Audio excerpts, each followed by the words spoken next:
You can't improve at chess, or at least not how you think. We've all seen this graph before. According to it, if you get 1% better every day, your growth compounds, but if you just get 1% worse every day, which is not a lot, more or less end up at zero. So let's see what the author has to say about this. The flawed 1% method for exponential chess growth. This diagram is flawed. It's from James Clear, who made the best-selling book Atomic Habits. In Germany, the book is called Die 1% Method, which shows how essential this idea is for the book. The idea is that by improving by 1% each day, you will experience exponential growth and reach your goal. If you get 1% better each day for 1 year, you'll end up 37 times better by the time you're done. That's theoretically true, but you have to know what 1% better is, and that's the difficult part to define. And what is 1%? If you rate it 1,000, 1% is 10 rating points a day. Can you improve by 10 rating points a day? That's kind of difficult. That's not a lot, but every day for a year? It's not even 10. The second you get to 1,100, you have to get better by 11 points every day. And then that continues at every step of the way. This idea has also reached the chess world, and maybe given the illusion of reaching an unreachable rating goal in record time. I decided to dig a bit deeper to find out where the 1% method originated and how to use it. Oh, I'll find out where it came from. The philosophy of marginal gains is attributed to Sir Dave Brailsford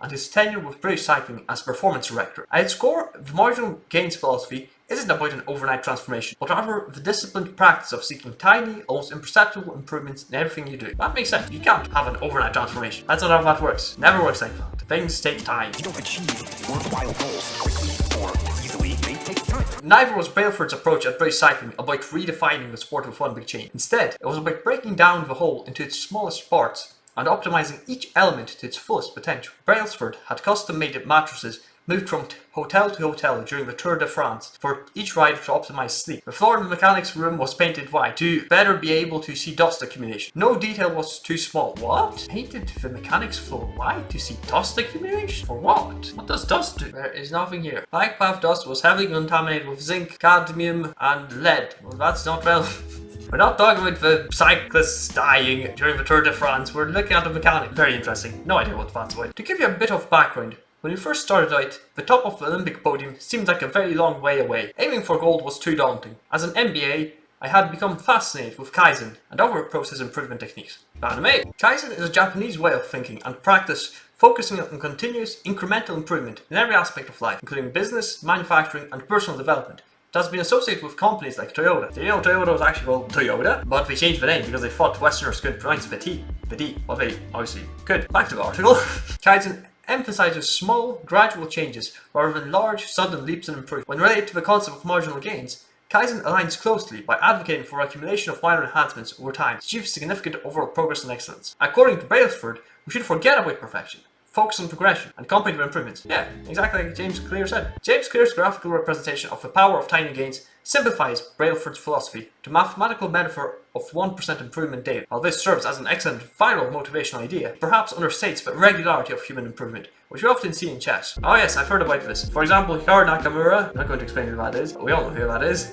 Like, I think it might have been his dad in an interview. He was just beginning out in chess. He wasn't very good, and he was making mistakes. And then suddenly one day it clicked, and he was a much better player, just overnight. But it wasn't without practice. It's not transformation without work. It's just the delayed rewards for his work. In chess, we see long plateaus and sometimes setbacks. Yet, the idea is that persistence in the pursuit of improvement, no matter how small, ultimately compounds into a significant development. After reading into this subject, I see that the marginal gains philosophy lies not only in its application to the specific act of performance, but also in its potential to transform your mindset. It is meant to cultivate critical thinking, constructive feedback, and collaborative problem solving. Otherwise, you will not find the small improvements. It is also worth noting that Brailsford's marginal gains philosophy has faced scrutiny over Team Sky's medical practices. Oh, did they dope? Allegations suggest an unethical use of substances like triamcinolone, not merely for medical needs, but to enhance performance. Such practices, while legal under therapeutic use exemptions, I'm guessing you meant to add something more here. This also highlights a downside of the continuous search for marginal gains, since some might end up bending ethical rules and barriers in the pursuit. Yeah, but that's not a problem, whatever. Applying the aggregation of marginal gains to chess. Chess offers the possibility to embrace the marginal gains mindset. I have tried to adopt this mindset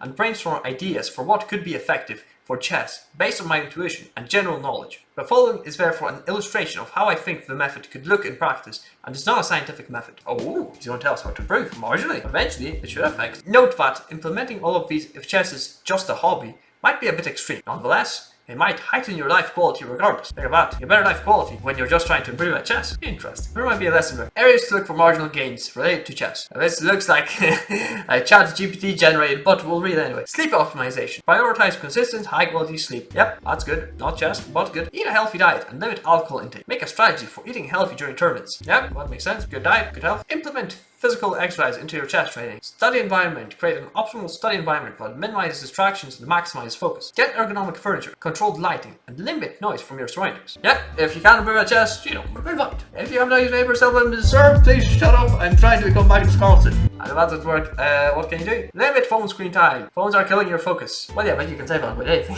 Get rid of your family. Get rid of your name. Go into a cave and just don't interact with anyone. Then you're just fully focused. Post-game reflection. Take time to mentally review and learn from each game. But it's true. It's a long list here. You have 16 items, but all of these can accumulate to actually bring effects. Hey, that's actually good. Find tournament clothes. Pick clothes that make you feel good and in a competitive mindset for tournaments. Good work. There have been studies done where they presented to fighters, it was like judo or something, to judges, and the judges had to rate them who won the count of points or something, and they showed the same fight, and one fighter was wearing a blue kimono. It's not a kimono. I'm thinking of a Japanese. Whatever. He was wearing a blue fight gown, and the other guy was wearing red, and then they switched the colors. It was the same fight. We just edited the footage, and the guy who was wearing red got more points. That's a trick from the outsider's point of view. And then maybe you could have some confidence depending on what you wear. You play more confidently. You're facing grandmaster. It's like, ha. He's a grandmaster, but I have a funky shirt. Join a supportive community. It is important to get support from like-minded when things get tough. Yes, no man is an island. Everyone needs some support every now and then. Hydration. Staying adequately hydrated during study sessions and tournaments. During tournaments, you do not want to go to the bathroom all the time either. Should I drink? Should I not drink? Use concentration if you drink too little. You drink too much, you go to the bathroom all the time. Depends. It's a bull tournament. You can drink as much as you want. And if it's a long tournament, you can also drink as much as you want. But you have like 10 minutes, then you can't drink as much as